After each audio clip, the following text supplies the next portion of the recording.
Hi friends, நம்ம விஜய் மல்லி ஸ்டோரியில் இந்த ராஜி வந்து இந்த சுடருக்கு செம்மையான ஐடியா தாங்க கொடுக்குறாங்க. பட் ஆனால் அந்த ஐடியா வந்து எப்படி போகும் அப்படின்னு தான் தெரியல. இப்போ வந்து சுடர் வந்து ஜெயிக்க போகிறாங்களா இல்லை விஜய் வந்து ஜெயிக்க போகிறாங்களாங்கிற மாதிரி தான் இன்னைக்கு கதைக்களம் வந்து போக போகுது. ஏன்னா வந்து பார்த்தீங்கன்னா ஆல்மோஸ்ட் இவங்களுக்கு வந்து தெரிய வந்துருச்சு. அதாவது விஜய்க்கு வந்து பார்த்தீங்கன்னா விஜய் இந்த மாதிரி தான் இருப்பார் அப்படின்னு சொல்லிட்டு ராஜி வந்துட்டு இந்த சுடர்கிட்ட சொல்லிட்டு இருக்காங்க. ஸோ அவன் ஆடுறதெல்லாம் நாடகம், கண்டிப்பாக அந்த மாதிரி பர்சன் கிடையாது, மெயினாக மல்லியை வெறுக்கிற பர்சன் கிடையாதுன்னு சொல்லியும் இவங்க நம்பாத இந்த சுடர் வந்துட்டு அவங்கள, அதாவது விஜய் வந்துட்டு ரொம்ப டீப்பா வந்துட்டு நம்பிட்டு இருக்காங்க. ஸோ அதனாலேயே வந்து பாத்தீங்க அப்படின்னா சரி உனக்கு ஒரு ஐடியா கொடுக்குறேன், இந்த இன்னைக்கு நைட்டு வந்து அவங்ககிட்ட வந்து ரொமான்டிக்கா இருந்து பாரு, அவன் எப்படி பிஹேவ் பண்றான்னு பாரு, ஸோ அதுக்கப்புறம் எனக்கு கால் பண்ணு பார்க்கலாங்கிற மாதிரி சொல்லியிருக்காங்க. ஸோ அவங்க என்னென்ன பண்ண போறாங்க, மெயினா வந்து பாத்தீங்கன்னா இவங்க சொல்றதெல்லாம் வந்து விஜய் கேட்பாரா இல்ல விஜய் சொல்றது வந்து இவங்க கேட்பாங்களா அப்படிங்கிறது தான் வந்து போயிட்டு இருக்கு. மெயினா வந்து பெரிய பிரச்சனையில தான் முடிய போகுது. ஏன்னா வந்து இப்போ ப்ரோமோல வந்து பாத்தீங்க அப்படின்னா வந்துட்டு அவங்க, அதாவது இப்போ ரேணுகா வந்து பாத்தீங்கன்னா வந்து மல்லிப்பூ எடுத்துட்டு வராங்க. எடுத்துட்டு வர்றதுக்கு முன்னாடியே விஜய் வந்துட்டு ரேணுகா ரேணுகான்னு சொல்லிட்டு வீட்டுக்குள்ள வராரு. வந்தவொடனே பின்னாடி போய் ஹக் பண்றது மட்டும் இல்லாம மல்லிப்பூ வந்து தலையில வச்சுடுங்கன்னு சொல்லிட்டு சொல்றாங்க. ஸோ இந்த மாதிரி விஷயம் எல்லாம் பண்ணும்போது வந்து விஜய்க்கு என்ன பண்றதுன்னே தெரியல.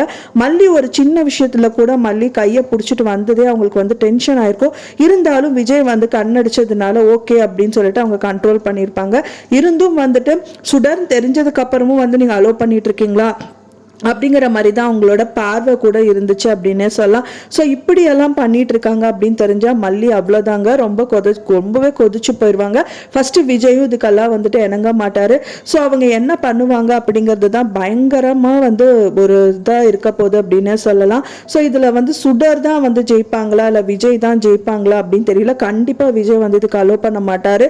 ஸோ இதுலயே வந்து தெரிஞ்சிடும் இவங்களுக்கு. ஓகே, அப்போ வந்து விஜய் அவங்க சொன்ன மாதிரி விஜய்க்கு எல்லா விஷயம் தெரிஞ்சிருச்சு போல இருக்கு.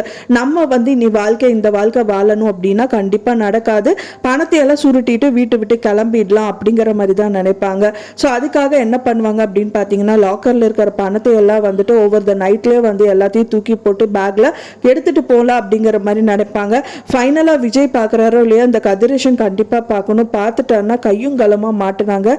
என்ன பண்ணிட்டு இருக்க சுடு, என்ன பண்ணிட்டு இருக்க ரேணுகா, நீ எதுக்காக இதெல்லாம் எடுத்துட்டு இருக்க அப்படின்னு சொல்லி கண்டிப்பா பிடிச்சிருவாங்க. ஸோ அந்த டைம் வந்து விஜய் என்ட்ரி கொடுக்கணும். விஜய் என்ட்ரி கொடுத்துட்டு நான் இத்தனை நாள் வந்து மல்லி தான் சொல்லிட்டு இருந்தா சுடர் சுடர்னு சொல்லிட்டு நானே அவ வந்து சொன்னது நானே கேட்டேன், இவ சுடர் தான், கையும் களமாவும் சிக்கிட்டான், இன்னும் வந்து நீங்க நம்பிட்டு இருக்காதீங்க, இவ எதுக்கு இவ்வளவு பணத்தை எடுத்து லாக்கர்ல இருந்து போடணும், ஃபர்ஸ்ட் லாக்கரோட விஷயங்கள் எல்லாமே இவளுக்கு எப்படி தெரியும் அப்படிங்கிற மாதிரி கண்டிப்பா உங்களுக்கு டவுட் வரும்.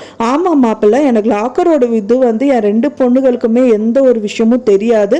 ஸோ இவளுக்கு எப்படி தெரிஞ்சு இதெல்லாம் எடுக்கிறா, ஃபர்ஸ்ட் நீ எதுக்காக எடுத்த, ஃபர்ஸ்ட் நீ யாரு அப்படிங்கிற மாதிரி எல்லாம் நிறைய கேள்வி கேட்பாங்க. ஸோ அப்படியெல்லாம் கேட்டால் மட்டும்தான் இந்த சுடர் வந்துட்டு கையும் களமாவும் சிக்குவாங்க அப்படின்னே சொல்லலாம். கூடிய விரைவில் இந்த சுடரோட கதை வந்து முடிச்சா மட்டும்தான் இந்த சீரியல் வந்து பார்க்குற மாதிரி இருக்கும் அப்படின்னே சொல்லலாம். ஸோ இன்னொரு எதிரியான ராஜி இருக்காங்க. ஸோ அவங்களும் வந்துட்டு எப்போ சிக்குவாங்க அப்படிங்கிற ஒரு கதைக்களம் அடுத்தது போகும். ஸோ வெயிட் பண்ணி பார்க்கலாம் ஃப்ரெண்ட்ஸ், என்னதான் நடக்குது அப்படின்னு சொல்லிட்டு. நீங்க என்ன நினைக்கிறீங்க அப்படின்னு சொல்லிட்டு உங்களோட கருத்துக்களை மறக்காம எனக்கு கமெண்ட்ல ஷேர் பண்ணுங்க. நான் சொன்ன இந்த தகவல் உங்களுக்கு பிடிச்சிருந்தா மறக்காம லைக் பண்ணுங்க, ஷேர் பண்ணுங்க, கமெண்ட் பண்ணுங்க, சப்ஸ்கிரைப் பண்ணுங்க. மேலும் இன்னொரு மல்லி சீரியல் அப்டேட்டோட நெக்ஸ்ட் மீட் பண்றேன். தேங்க்ஸ் ஃபார் வாட்சிங் மை டியர் ஃப்ரெண்ட்ஸ். நெக்ஸ்ட் வீடியோல பார்க்கலாம்.